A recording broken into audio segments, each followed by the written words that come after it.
Il existe beaucoup d'attaques dans Pokémon, mais certaines sont très peu connues et pourtant si possédées par d'autres Pokémon, elles pourraient devenir des attaques complètement abusées et dévastatrices. Voilà donc les 8 attaques oubliées mais incroyablement puissantes de Pokémon.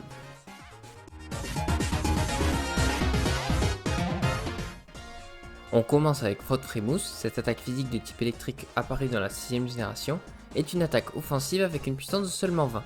La particularité de cette attaque est qu'elle permet de paralyser à coup sûr le Pokémon adverse.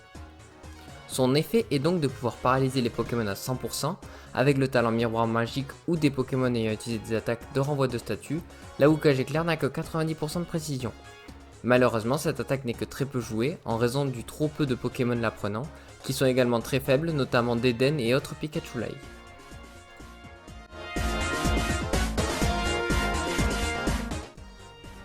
Beaucoup de monde connaît Lance-Soleil, une attaque spéciale de type plante qui tape en 2 tours, sauf si vous êtes sous le soleil, passant le tour à 1, et qui a une puissance de 120. Imaginez la même attaque en physique avec une puissance de 125 au lieu de 120 et vous obtenez l'âme solaire. L'âme solaire est apparue dans la 7ème génération avec Floramantis, qui est le seul Pokémon qui peut la prendre en gagnant des niveaux. Elle sera par la suite apprenable à beaucoup plus de Pokémon dans la 8ème génération, notamment utilisée par Ponyta en Little Cup avec une Team Sun. Cette attaque permet une alternative à beaucoup de types feu, de pouvoir taper fort avec une attaque plante physique qui peut détruire les Pokémon eau, roche et sol, qui peuvent wall complètement les Pokémon de type feu.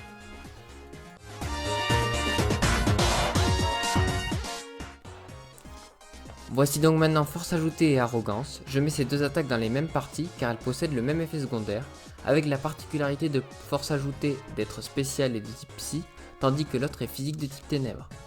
Ces attaques ont pour particularité d'augmenter en puissance à chaque hausse de stats. À chaque boost de 1 cran dans n'importe quelle statistique, elles vont infliger 20 de puissance en plus, cumulable, pouvant atteindre la puissance folle de 860 de puissance avec un boost maximal.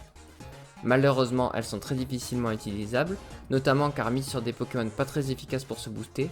On retrouve tout du moins quelques sets avec force ajoutée sur Latias et Cryptero, mais surtout en Hackmon, où cette attaque est très jouée car le boost est très simple d'application et qui permet de passer des Pokémon avec le talent inconscient, qui empêche de faire fonctionner les hausses de stats, mais qui n'empêche pas de se prendre une attaque avec beaucoup de puissance.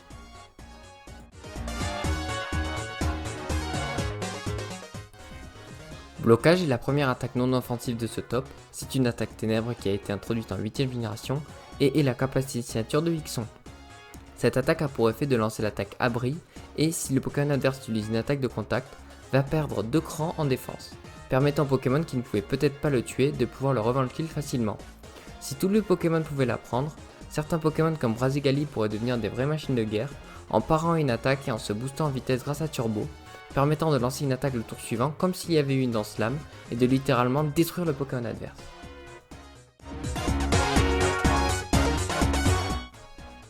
Ancien Carna Raquette, cette attaque spéciale de type acier a une puissance de 140 et est la capacité signature de Jirachi. Elle a pour effet de, comme Prescience, prévoir une attaque qui tombera 2 tours plus tard.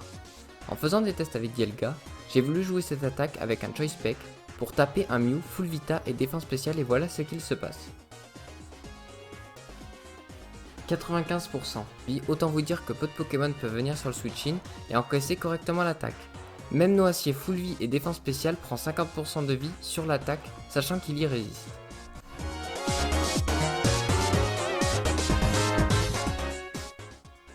Renversement est une attaque de type ténèbres introduite dans la 6ème génération.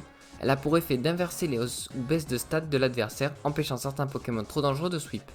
Elle n'est possédée que par 2 Pokémon relativement faibles, qui sont Sepiatros et Krakos. Cette attaque fait partie des attaques surpuissantes mais gâchées qui n'est encore une fois utilisée seulement en balancé de Hackmon. Si un Pokémon avec le talent Forceur pouvait la prendre, il deviendrait sûrement un des Pokémon les plus joués car permet de bloquer un sweep d'un Pokémon un peu trop boosté, qui se retrouve à ne plus rien taper et qui forcera le switch, permettant de transformer un sweep en une reprise de momentum.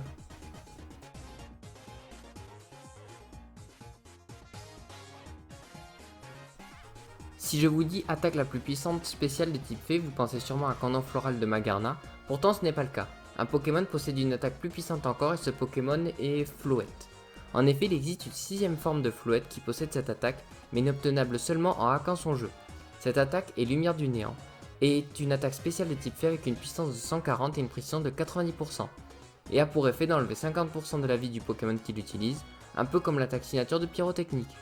En termes de puissance, on a une sorte de Kabosh Kaboom de type fée qui peut devenir dévastatrice dans les tirs Hackmon, avec un Pokémon fée comme Magarna et en lui mettant garde magique qui lui permet de lancer sans contre-coup une attaque fée très puissante. Et voilà pour toutes ces attaques un peu oubliées mais qui restent néanmoins très puissantes et que j'espère voir un jour sur certains Pokémon qui pourront les faire briller. N'hésitez pas à vous abonner si cette vidéo vous a plu et moi je vous dis à la prochaine pour une prochaine vidéo.